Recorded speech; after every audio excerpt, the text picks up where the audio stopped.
Every time there's a conflict in the Middle East, something strange happens. Stock markets in Tokyo drop. Inflation rises in Berlin. Fuel prices spike in London. None of these places are involved in the conflict. None of them asked for it. But all of them feel it, within hours. That's not a coincidence. That's not just supply and demand. That is a mechanism. One that was built deliberately, in secret, over 50 years ago. And it still runs the world today. Not an exception. The new normal. But the global oil market is hiding three mechanisms most people never think to question. Because this system isn't broken. It's working exactly as designed. The question is, designed for whom? Today we're pulling it apart. One by one. This is money memory, where the mechanisms behind money, power, and policy get named for what they actually are. Most people assume oil is priced in dollars because that's simply how global markets evolved. It seems obvious. It seems inevitable. A stable currency, a dominant economy, a natural choice. But the design tells a completely different story. 1971 is where this begins. Not on a trading floor. In a crisis. The United States was bleeding. The Vietnam War had drained the treasury. Inflation was rising. And the dollar, tied to gold at $35 per ounce since 1944, was under siege. Foreign governments, led by France, were lining up to exchange their dollar reserves for actual gold. Nixon's response, on August 15, 1971, was to end gold convertibility entirely. The Bretton Woods system, the entire post-war financial order, collapsed overnight. What started as a managed global currency system became a dollar in freefall. That left Washington with a problem. The dollar was no longer backed by gold. What would back it instead? Henry Kissinger had the answer. In June 1974, Kissinger flew to Riyadh and brokered a deal with King Faisal of Saudi Arabia that was kept secret from the public for over 40 years. The arrangement was precise in its structure. Saudi Arabia would price all of its oil exports exclusively in US dollars. In exchange, the United States would supply military equipment, training, and a full security guarantee to the Saudi regime. By 1975, every other OPEC member had followed suit. Here's what that moment still does today. Think of it like a membership fee for the global economy, except the fee is paid in a currency only one country can print.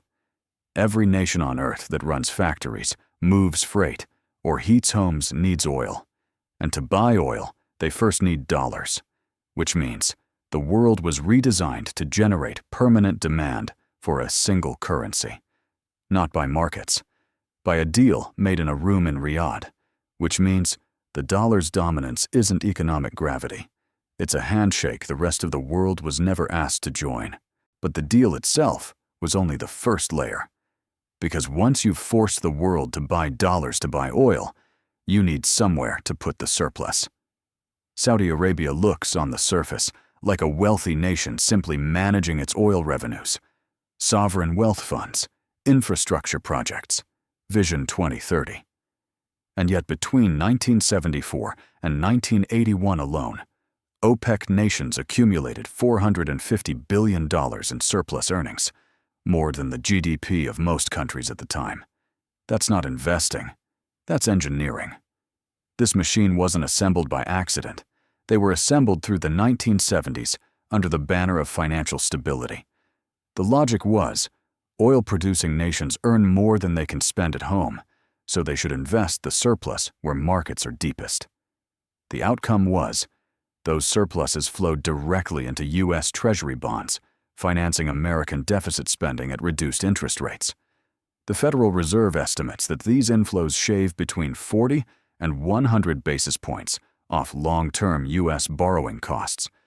That is worth trillions over decades, enough to fund the world's most expensive military without ever raising taxes to match. Here's the part that surprises most people. Think of it like a casino, where the house prints the chips. Every country in the world plays with those chips.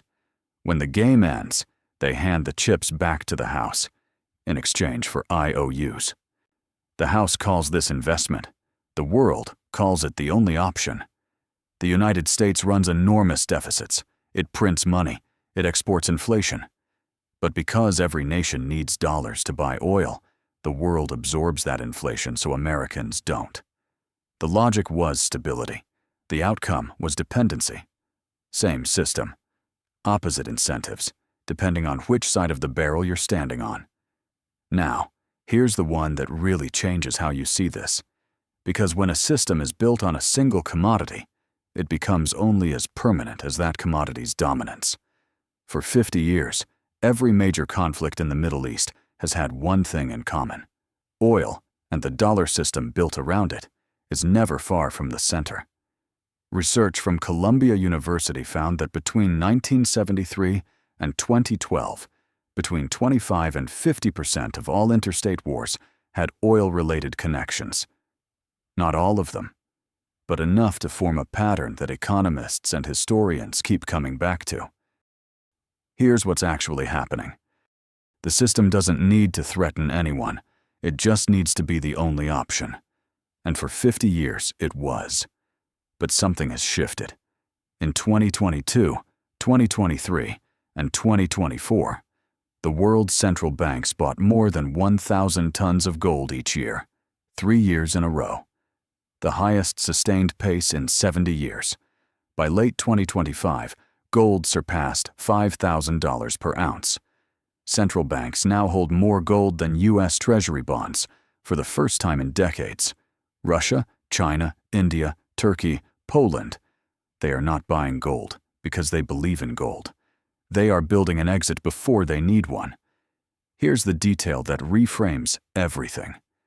The petrodollar doesn't just need Saudi Arabia's cooperation, it needs the world to need oil. Solar, wind, and green hydrogen are already reshaping that dependency.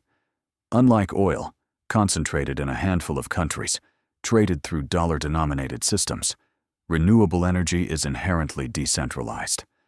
A solar panel in Germany doesn't need to be priced in dollars. A hydrogen contract between Namibia and South Korea doesn't require SWIFT. The mechanism that has run the world for 50 years was built on one assumption: that the planet would always run on oil. That assumption is now in question. Not a forecast, a structural shift already underway. So next time a conflict breaks out in the Middle East and you watch stock markets in Tokyo drop and fuel prices spike in London, you'll know exactly what you're looking at. Not a coincidence, not just supply and demand, not the inevitable logic of a dominant currency. A secret deal signed in Riyadh in 1974 that replaced gold with oil as the foundation of the world's reserve currency. A recycling machine that turned oil surpluses directly into American debt financing, and a 50-year system now facing the one force it was never designed to survive: a world that may no longer need oil. Not a secret, a system. What surprised you more, that the 1974 deal was kept secret for 40 years, or that renewable energy might be the thing that finally ends it?